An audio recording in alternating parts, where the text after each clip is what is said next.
Satvam એકેડમીની YouTube ચેનલમાં વિદ્યાર્થી મિત્રો ફરીથી આપનું સ્વાગત છે। વિદ્યાર્થી મિત્રો, લાસ્ટ ટાઈમ તમે જુઓ આપણો રાસાયણિક પ્રક્રિયાઓનો પ્રકાર જોતા હતા। એમાં સંયોગીકરણ પ્રક્રિયા, વિઘટન પ્રક્રિયા, વિસ્થાપન પ્રક્રિયા, દ્વિવિસ્થાપન પ્રક્રિયાના પ્રકાર સુધી આપણે અભ્યાસ કરી ગયા। વિદ્યાર્થી મિત્રો, આજે આપણે આગળ એના બીજા પ્રકારોનો અભ્યાસ કરીએ। એમાં આજ ખાસ ઓક્સિડેશન અને રિડક્શન। તો ચલો, પાંચમો પ્રકાર છે વિદ્યાર્થી મિત્રો, પાંચમો પ્રકાર એનો આપણે ઓક્સિડેશન પ્રક્રિયા વિદ્યાર્થી મિત્રો કોને કહેવાય? તો જો વિદ્યાર્થી મિત્રો ખાસ કહી દઉં કે જે રાસાયણિક પ્રક્રિયા દરમિયાન પદાર્થ જે રાસાયણિક પ્રક્રિયા દરમિયાન પદાર્થ ઓક્સિજન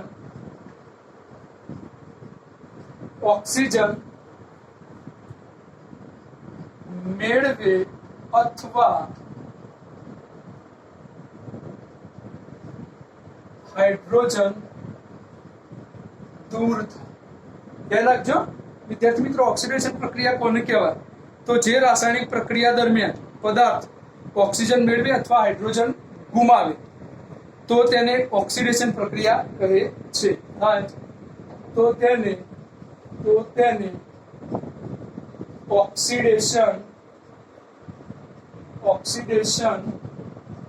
કહે છે। વિદ્યાર્થી મિત્રો, ઓક્સિડેશન પ્રક્રિયા ફરીથી જે રાસાયણિક પ્રક્રિયા દરમિયાન પદાર્થમાં ઓક્સિજન મેળવાય એટલે ઉમેરાય અથવા હાઇડ્રોજન દૂર થાય તેને ઓક્સિડેશન કહે છે। ફરીથી વિદ્યાર્થી મિત્રો, આઈ રિપીટ, જે રાસાયણિક પ્રક્રિયા દરમિયાન પદાર્થ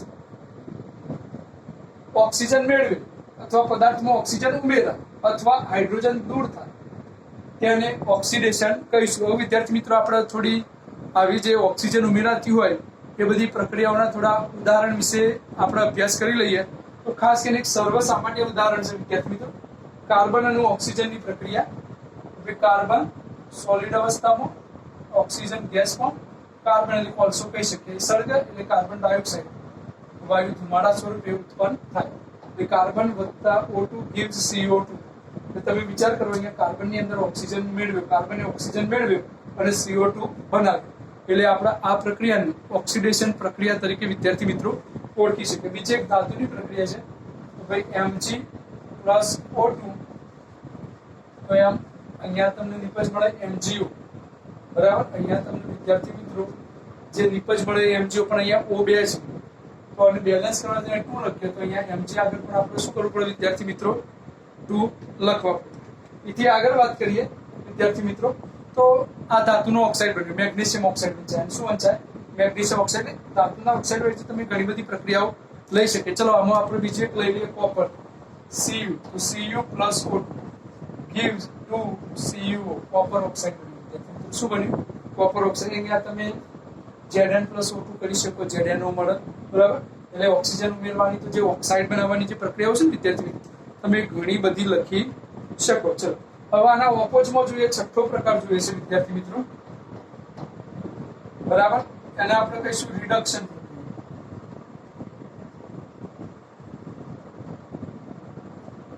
હવે જો રિડક્શન પ્રક્રિયા, તો આના આ જ વ્યાખ્યા છે, પણ ખાલી એમાં થોડું ઉલટ સુલટ કરવાનું છે કે ભાઈ જે રાસાયણિક પ્રક્રિયા દરમિયાન પદાર્થ હાઇડ્રોજન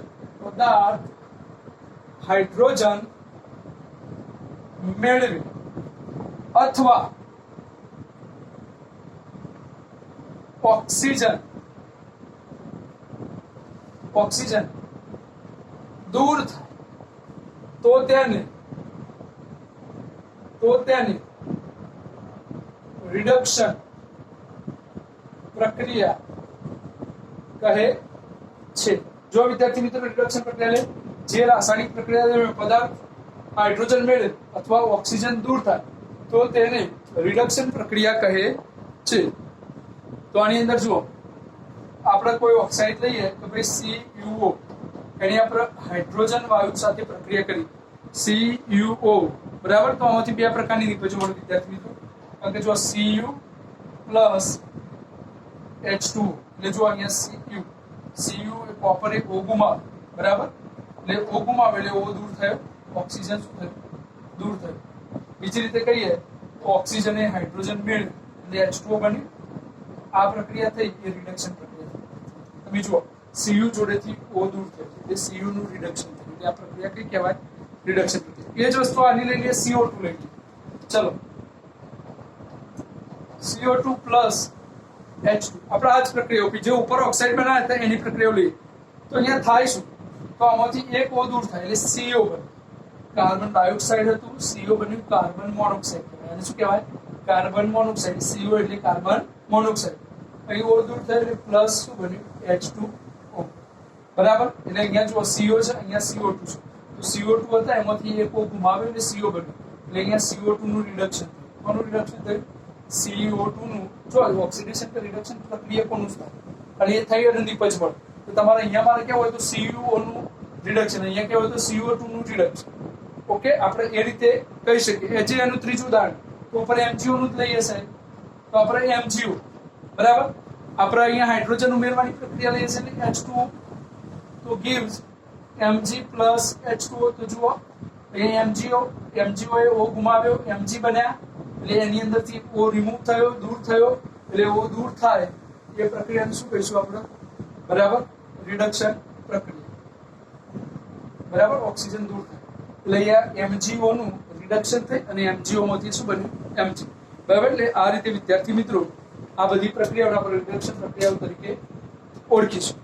ઓકે, હજુ પણ આગળ વાત કરીએ વિદ્યાર્થી મિત્રો. ચલો વિદ્યાર્થી મિત્રો હવે આગળ આપણે રેડોક્સ પ્રક્રિયાનો અભ્યાસ કરીએ બરાબર. તો જુઓ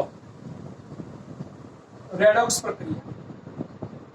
તો વિદ્યાર્થી મિત્રો રેડોક્સ પ્રક્રિયા કોને કહેવાય? તો જે રાસાયણિક પ્રક્રિયાની અંદર ઓક્સિડેશન અને રિડક્શન એમ બંને પ્રક્રિયા થઈ છે.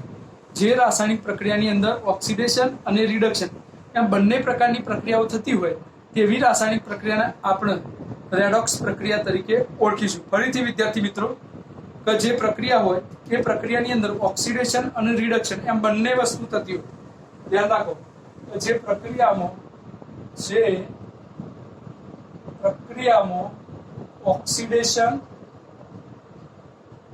ઓક્સિડેશન અને રિડક્શન. ધ્યાન રાખજો રેડોક્સ પ્રક્રિયા કોને કહેવાય? તો જે રાસાયણિક પ્રક્રિયામાં ઓક્સિડેશન અને રિડક્શન બંને સાથે થતું હોય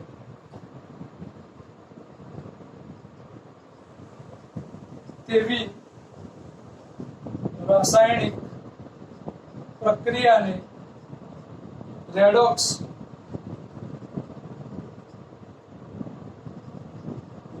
પ્રક્રિયા કહેવાય બરાબર. જે પ્રક્રિયામાં ઓક્સિડેશન અને રિડક્શન બંને સાથે થતું હોય તેવી રાસાયણિક પ્રક્રિયાને રેડોક્સ પ્રક્રિયા કહેવાય. બીજી રીતે હું આની વ્યાખ્યા આપી શકું વિદ્યાર્થી મિત્રો કે ભાઈ જે રાસાયણિક પ્રક્રિયામાં એક પ્રક્રિયકનું ઓક્સિડેશન થતું હોય અને બીજા પ્રક્રિયકનું રિડક્શન થતું હોય. જે રાસાયણિક પ્રક્રિયામાં વિદ્યાર્થી મિત્રો ધ્યાનથી સાંભળજો, જે રાસાયણિક પ્રક્રિયામાં એક પ્રક્રિયકનું ઓક્સિડેશન થતું હોય અને બીજા પ્રક્રિયકનું રિડક્શન થતું હોય તો તેવી રાસાયણિક પ્રક્રિયાને આપણે રેડોક્સ પ્રક્રિયા તરીકે પણ ઓળખી શકીએ. અહીંયા વ્યાખ્યામાં એવી લખી છે કે જે પ્રક્રિયામાં ઓક્સિડેશન રિડક્શન બંને પ્રક્રિયાઓ થતી તેવી રાસાયણિક પ્રક્રિયાને આપણે રેડોક્સ પ્રક્રિયા તરીકે ઓળખીશું. વિદ્યાર્થી મિત્રો એનો થોડોક આપણે ઉદાહરણ પણ જોઈ લઈએ બરાબર. તો એ થોડો આપણો ઉદાહરણ મેં રિડક્શન પ્રક્રિયાની અંદર પણ લખેલા એ જ ઉદાહરણ લઈએ એટલે તમને વિદ્યાર્થી મિત્રો ખબર પડે. ચલો અહીંયા આપણે લખીએ છીએ CuO. આપણે લાસ્ટ ટાઈમ જોયું CuO પ્લસ H2. ત્યાં તમને નિપજ મળી હતી Cu પ્લસ H2. તો વિદ્યાર્થી મિત્રો તમે અહીંયા વિચાર કરો કે તમે ઓક્સિડેશન પ્રક્રિયા અને રિડક્શન પ્રક્રિયા તમને ખબર હોય છે તો જો એ રિડક્શન શું હતું તો O દૂર થાય. વિચારજો વિદ્યાર્થી મિત્રો અહીંયા O દૂર થયું અને CuO માંથી Cu મળ્યું એટલે CuO નો O દૂર થયો એટલે ઓક્સિજન દૂર થયો એટલે એને શું કહેવાય વિદ્યાર્થી મિત્રો? રિડક્શન. શું કહેવાય? રિડક્શન. વિદ્યાર્થી મિત્રો અહીંયા H2 હતું વિચાર કરો અને અહીંયા H2O નું અહીંયા શું બની ગયું? H2O બન્યું. એટલે H2 ની અંદર O નું ઉમેરણ થયું એટલે હાઇડ્રોજનનું શું થયું ઓક્સિડેશન થયું વિદ્યાર્થી મિત્રો શું થયું ઓક્સિડેશન એટલે વિચાર કરો કે આ જે રાસાયણિક પ્રક્રિયા છે એની અંદર રિડક્શન પણ થયું છે ઓક્સિડેશન પણ થયું છે એટલે આ પ્રક્રિયાને આપણે રેડોક્સ રિએક્શન તરીકે ઓળખી શકીએ અને આપણે રેડોક્સ પ્રક્રિયા તરીકે ઓળખી શકીએ આવું એક સરસ ઉદાહરણ છે વિદ્યાર્થી મિત્રો આપણે સોબર્ન સિમ્પલ રેડોક્સ પ્રક્રિયા પાણીની બનાવટ તમે જાણો છો વિદ્યાર્થી મિત્રો H2 + O2 gives H2O balance કરીએ તો અહીંયા 2O છે તો 2 કરવા માટે 2O કરે તો અહીંયા 2H2 થયા પ્રક્રિયા વિદ્યાર્થી મિત્રો બેલેન્સ થઈ ગઈ વિચારો અહીંયા H2 હતા અને અહીંયા O2 છે H2 ની અંદર તમે વિચારો O નું ઉમેરણ છે H2 માં O નું ઉમેરણ એટલે જેમાં O ઉમેરાય એટલે શું કહેવાય વિદ્યાર્થી મિત્રો એને શું કહીશું આપણે O ઉમેરાય એટલે શું થયું ઓક્સિડેશન વિચાર કરો અહીંયા O2 હતા O2 માં શું ઉમેરાય H2 અને જેમાં H2 એટલે કે હાઇડ્રોજન ઉમેરાય એને શું કહેવાય વિદ્યાર્થી મિત્રો રિડક્શન એટલે આપણી જે પાણીની બનાવટ છે એની અંદર પણ ઓક્સિડેશન રિડક્શન બંને પ્રક્રિયા કરશે એટલે આ પ્રક્રિયાને પણ આપણે વિદ્યાર્થી મિત્રો રેડોક્સ પ્રક્રિયા તરીકે ઓળખી શકીએ આગળ વિદ્યાર્થી મિત્રો હજુ પણ તમને એક ઉદાહરણ લઈએ ઝિંક ઓક્સાઇડ ચલો એ ઝિંક ઓક્સાઇડની કાર્બન સાથેની પ્રક્રિયા હવે વિદ્યાર્થી મિત્રો અહીંયા કાર્બન છે એ Zn જોડેથી O દૂર કરી અને કાર્બન મોનોક્સાઇડ બનાવશે એટલે અહીંયા Zn અને અહીંયા બન્યા CO બરાબર વિદ્યાર્થી મિત્રો ખાસ તમે અહીંયા વિચારો કે ભાઈ ZNO માંથી Zn બને બરાબર એટલે અહીંથી O દૂર થયું ZNO માંથી O દૂર થયું એટલે એને કઈ પ્રક્રિયા કહેવાય રિડક્શન એટલે ZNO નું રિડક્શન થઈ Zn મળ્યું એ કાર્બન હતા એકલા કાર્બન હતા કાર્બન માંથી CO એટલે કાર્બન ની અંદર ઓક્સિજન નું ઉમેરણ થયું એટલે જે પ્રક્રિયામાં ઓક્સિજન ઉમેરાય એને શું કહેવાય ઓક્સિડેશન બરાબર એટલે આ પ્રક્રિયા પણ આપણે એને શાના તરીકે ઓળખીશું રેડોક્સ પ્રક્રિયા તરીકે ઓળખીશું રેડોક્સ એટલે આવી ઘણી બધી રેડોક્સ પ્રક્રિયાના આપણે ઉદાહરણ આપી શકીએ હજી તો તમે MnO2 HCl નું ઉદાહરણ લઈ શકો બરાબર અને જો વિદ્યાર્થી મિત્રો ઓક્સિડેશન રિડક્શન પ્રક્રિયાની આપણે જે વ્યાખ્યાઓ આપી કે હાઇડ્રોજન ઉમેરાય અને એના આધારે આપી પણ તમે જેમ જેમ આગળ અભ્યાસ કરશો વિદ્યાર્થી મિત્રો તો જે રાસાયણિક પ્રક્રિયામાં ઓક્સિડેશન આંકનો વધારો